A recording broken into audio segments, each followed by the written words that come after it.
எல்லாருக்கும் வணக்கம். நான் திரௌபதி 2 திரைப்படத்தோட இயக்குனர் மோகன்ஜி. உங்ககிட்ட சில விஷயங்களை பகிர்ந்துக்கலாம் அப்படின்னு தான் இந்த காணொளி. நாங்கள் ஜனவரி 30ஆம் தேதி வரலான்னு தான் பிளானில் இருந்தோம். வேறு வழி இல்லாமல் பொங்கலுக்கு ஒரு ஸ்லாட் கிடைக்குது, ஜனநாயகன் படம் தள்ளி போகுதுன்னு சொன்ன உடனே அது ஒரு வேளை தீர்ப்பு வந்து லேட்டாக வந்துச்சுன்னா அதை பண்ண முடியாதுன்றதுக்காக பொங்கல் வெளியீடுன்னு முடிவு பண்ணி வந்தோம். அங்கே கார்த்திக் சார் படம் வாவாத்தியார் வந்ததால் அங்கேயும் தேட்டர் பற்றாக்குறை ஏற்பட்டு நாங்கள் பண்ண பெரிய பெரிய ப்ரொமோஷன் பண்ணிட்டார் ப்ரொடியூசர். ஃபுல் பேப்பர் ஆடு கொடுத்து ஒரு 30 லட்ச ரூபா ப்ரொமோஷன் செலவு பண்ணிட்டாரு. அதனால் திரும்ப இமீடியட்டாக அந்த ப்ரொமோஷன் யூஸ் பண்ணுன்றதுக்காக 23 வந்தோம். 23 தலைப்படம் கூட வரக்கூடாது, மங்காத்தா கூட வரக்கூடாதுன்னு ஒரு முடிவில் தான் 30ஆம் தேதி பிளான் பண்ணோம். விதி எங்களை கூப்பிட்டு வந்து ஜனவரி 23 கொண்டு வந்து விட்டது. அதை எங்களால் மக்கள்கிட்ட கொண்டு போய் கரெக்டாக சேர்க்க முடியல. ஒரு பொங்கல்லேருந்து நாங்கள் 23ஆம் தேதி வரணும். ஏன்னா பொங்கலுக்கு ரொம்ப எதிர்பார்ப்பு இருந்துச்சு. பொங்கல் ரிலீஸ்னே நினச்சிட்டாங்க மக்கள். ஸோ பொங்கலுக்கு வந்துட்டு அதுக்கப்புறம் 23 ரிலீஸ்னு சேர்க்க முடியல. மங்காத்தாவோட மிகப்பெரிய அலை, அதோட கூட்டம், ரசிகர்களோட பலம், அது வந்து சமாளிக்க முடியல. என்னென்னா சென்னையில் எங்கேயுமே காலையில் 9 மணி ஷோ கிடைக்கல, 11 மணி ஷோ கிடைக்கல. கிடைச்ச ஷோலேயும் வந்து யூடியூப் வந்து அவங்க வந்து ஒரு பைட் எடுத்தோ மக்கள்கிட்ட இருந்து கருத்தை வாங்கி அதை மக்கள்கிட்ட வெகுஜன மக்கள் தமிழ்நாடு முழுக்க கொண்டு போய் சேர்க்க முடியல. இதன் காரணமாக எப்போவுமே எனக்குன்னு ஒரு ஆடியன்ஸ் இருக்காங்க. அவங்களுக்கே நான் வந்து இந்த படம் பண்ணியிருக்கேன், இந்த டேட்டில் வந்திருக்குன்னு தெரியல. படம் தெரியும், திரௌபதி 2 எல்லாருக்கும் தெரியும். பட் 23ஆம் தேதி ரிலீஸ் ஆகிருக்கு, படம் ஓடிட்டுருக்குன்னு தெரியல. நேற்று எனக்கு வந்து கலெக்ஷனுன்றது என்னால் என்னன்னே தெரியல, என்ன நடக்குது. கிட்டத்தட்ட 360 திரையரங்களில் தமிழ்நாட்டில் ஓடியும் ரொம்ப சொற்ப எண்ணிக்கையில் தான் வந்து கலெக்ஷன் வந்திருக்கு. அது வந்து இது வந்து நான் 2 வருஷம் கடுமையாக உழைச்சி, அவ்வளோ பேர் உழைச்சி ஒரு மிகப்பெரிய வரலாற்று படம்.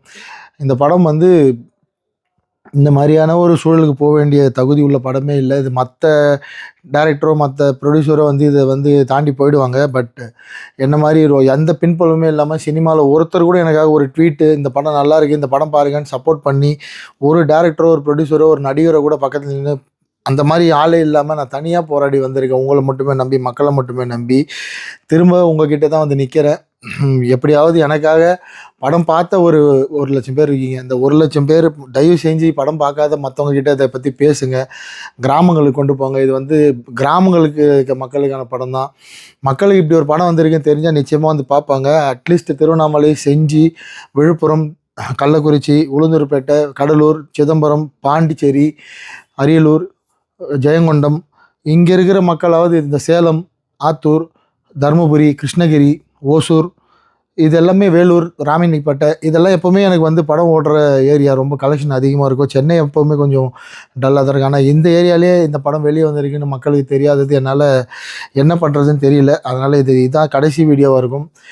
உங்களுக்கு இந்த படத்தை பற்றி மக்கள்கிட்ட கொண்டு போய் சேர்க்கணுன்னு ஆசை இருந்தால், எண்ணம் இருந்தால் தயவுசெய்து கொண்டு போய் சேருங்க. நிஜமாலே நாங்கள் வந்து மங்காத்தா திரைப்படம் எங்கள் படத்தை வந்து இப்படி வந்து ஒரு காணமாக்குன்ற நாங்கள் நினைக்கல. அது வந்து முக்கியமான திரையரங்களை கூட மற்ற இடத்துல மக்கள் பார்ப்பாங்க தான் நினச்சோம். இந்த 2வது நாள் இன்றைக்கி படம் வெளியாகி இன்றைக்கி பேசலைன்னா இதுக்கப்புறம் எப்போவுமே உங்கள் கூட இந்த மாதிரி என்னால் இதை பற்றி சொல்ல முடியாது.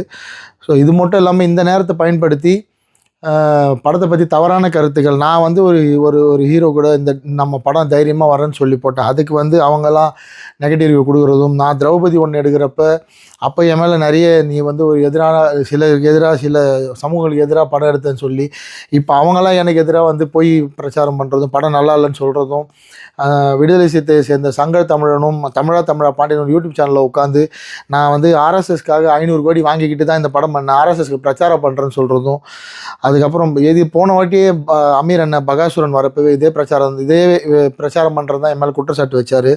அப்படிலாம் குற்றச்சாட்டு வச்சா நான் ஏன் இவ்வளோ கஷ்டப்பட்டு இவ்வளோ படத்தை எடுத்து வந்து மக்கள்கிட்ட இப்படி கெஞ்சின்னு இருக்க போகிறேன்?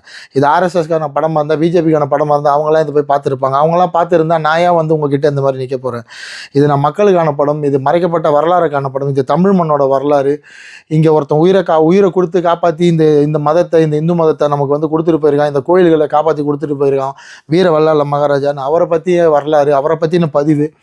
இதை வந்து நீங்கள் வந்து எந்த அமைப்புக்கு படம் எடுத்தேன், இந்த கட்சிக்கு படம் எடுத்தேன்னு சொல்லி மக்கள்கிட்ட தவறாக பிரச்சாரம் பண்ணி மக்களை படம் பார்க்காம விட்றதுல உங்களுக்கு அப்படி என்ன சந்தோஷம்னு தெரியல.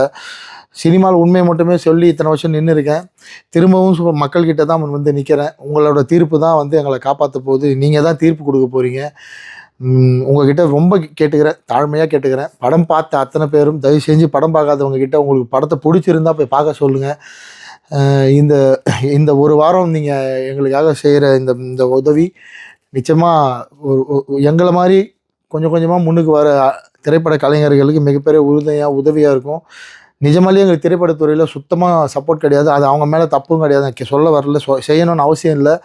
மக்களை மட்டுமே நம்பியிருக்கேன். உங்கள்கிட்ட மட்டுமே மன்றாடி கேட்டுக்கிறேன். தயவுசெய்து திரௌபதி 2 திரைப்படத்தை பற்றி பார்க்கறதுக்காவது ஒரு முறை யோசிங்க. படம் பார்த்தவங்க எனக்காக ஒரு பதிவோ இல்லைனா ஒரு வீடியோ காணொலியோ போட்டு உங்களுக்கு படத்தை பற்றி தெரியாதவங்களுக்கு தெரிய வைங்கன்னு ரொம்ப தாழ்மையாக கேட்டுக்கிறேன். யார் மேலேயும் எனக்கு கோபம் இல்லை, பட் வருத்தம் நிறைய இருக்குது. இவ்வளோ கஷ்டப்பட்டு 2 வருஷம் வந்து இதுக்காக நான் உயிரை கொடுத்து உழைச்சி மக்கள்கிட்ட நல்ல படம்னு பேர் வாங்கியும் மக்கள்கிட்ட போய் சேர்க்க முடியல. எனக்கு என்ன பண்ணுறதுன்னு தெரியல. அதனால் இதில் எதுவும் தவறாக இருந்தால் மன்னிச்சிருங்க. முடிஞ்சால் திரௌபதி 2 படத்தை போய் திரையரங்கில் பாருங்கள். நன்றி.